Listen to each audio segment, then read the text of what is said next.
শিলিগুড়ির ভক্তিনগর থানার আশিঘর আউটপোস্টের লোকনাথ বাজারের ব্যাংকের এটিএম লুট। গভীর রাতে একটি টাটা সুমো করে দুষ্কৃতীরা এসে ওই এটিএম এর মেশিন গ্যাস কাটার দিয়ে কেটে সর্বস্ব নিয়ে পালায়।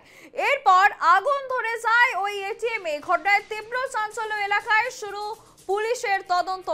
শিলিগুড়ির লোকনাথ বাজারে এটিএম লুটের পর আগুন ধরে যায় এটিএম এ। ঘটনায় চাঞ্চল্য ছড়িয়েছে এলাকায়, তদন্তে নেমেছে পুলিশ। সরাসরি রয়েছে আমাদের প্রতিনিধি জয়দীপ বাগ। জয়দীপ, শিলিগুড়ির ভক্তিনগর থানার আশিঘর আউটপোস্টের লোকনাথ বাজারের ব্যাংকের এটিএম লুটের খবর আসছে, বিস্তারিত জানাও কি হয়েছে। একেবারেই দেখো, এই মুহূর্তে আমি রয়েছি শিলিগুড়ির ইস্টার্ন বাইপাস রোডের পাশে। এই যেই ঘটনা, যেখানে ঘটনাস্থলে রয়েছি, প্রথমে তোমাকে একবার ববিরকে বলবো সেই ছবি দেখাতে, এটিএম কাউন্টারের ছবি। এই সেই এটিএম কাউন্টারের ছবি, যেটা রাষ্ট্রায়ত্ত ব্যাংকের, দেখো বড় বড় করে রাষ্ট্রায়ত্ত ব্যাংকের লোগো এবং তার নাম পাশে লেখা রয়েছে, কিন্তু এটিএম কাউন্টার সেই ছবি দেখাচ্ছি।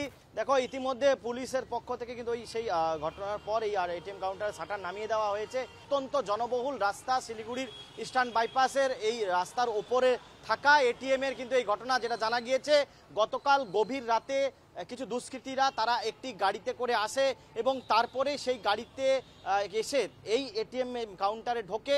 এবং সবচেয়ে বড় যেটা জানা যাচ্ছে পুলিশ সূত্রে, যে এটিএম কাউন্টারের ভিতরে যে সিসিটিভি ছিল সেখানে স্প্রে করা হয়, তারপরে কিন্তু যথার্থ এই মেশিনের ভিতরে গ্যাস কাটা দিয়ে কেটে যথার্থ লুট করা হয়। এবং ঠিক একই পদ্ধতিতে ঠিক কিছুদিন আগে কিন্তু শিলিগুড়ির চম্পাসারি এলাকার এই রাষ্ট্রায়ত্ত ব্যাংকেরই এটিএমে কিন্তু লুটের ঘটনা ঘটেছিল।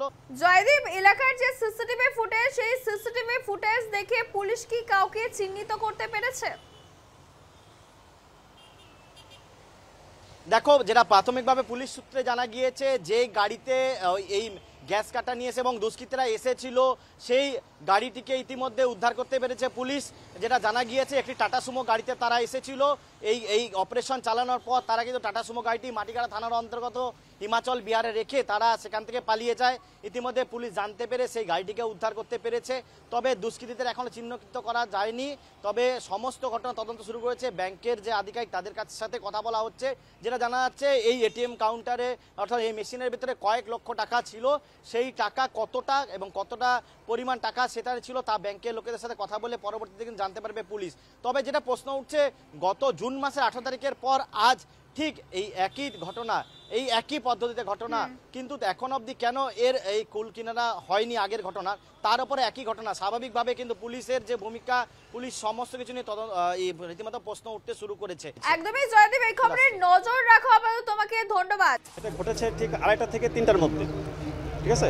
রাত্রি 3টার সময় যখন আমি উঠে আমি বাথরুমে গিয়েছিলাম, তখন এখানে আওয়াজ পাই, এখানটা মানে গাড়ির যে মাল লোডিং আনলোডিং হয় ওইটার আওয়াজ পাচ্ছি ওইটাকে। তখন আমি গেট খুলে নিয়ে এই গাড়ি আমার গেট খুলে নিয়ে, তারপরে যথারীতি যখন ধোয়ার আওয়াজ পাই, ধোয়ার গন্ধ পেয়ে নাকে আসে, তখন আমি গেট খুলি। গেট খুলে দিকে পুলিশ ভ্যান ওখানে দাঁড়িয়ে আছে। তা আমাকে বলছি ইলেকট্রিক সাপ্লাই ফোন করুন, একটা লাইনে ফোন করুন, ঠিক আছে? আমি ফোন করলাম, ওখানে দাও দাও করে আগুন জ্বলছে, এটিএমের বাক্স বাস্ট হচ্ছে, সেটাও দেখতে পাচ্ছেন। এটা 1 ঘন্টা পরে ইলেকট্রিক সাপ্লাই আসছে, আর ফায়ার ব্রিগেডও আসছে 1 ঘন্টা পরে। থানার তো সবসময় পুলিশ যাতায়াত করছে এখানটা, যারা এসছে তারা দৌড়াদৌড়ি করছে, তাদেরকে দেখি। তখন গেট আমি খুলিনি তখন আমি, কিন্তু ওই ড্রাইভারটাকে জিজ্ঞেস করলাম যে এটিএমে টাকা তুলতে এসেছিল, বলে 2 জন ছিল, 2 জন পালিয়ে গেছে। নিরাপত্তার অভাব, ভীষণ অভাব আছে এটিএমে, তো নিরাপত্তা নেই।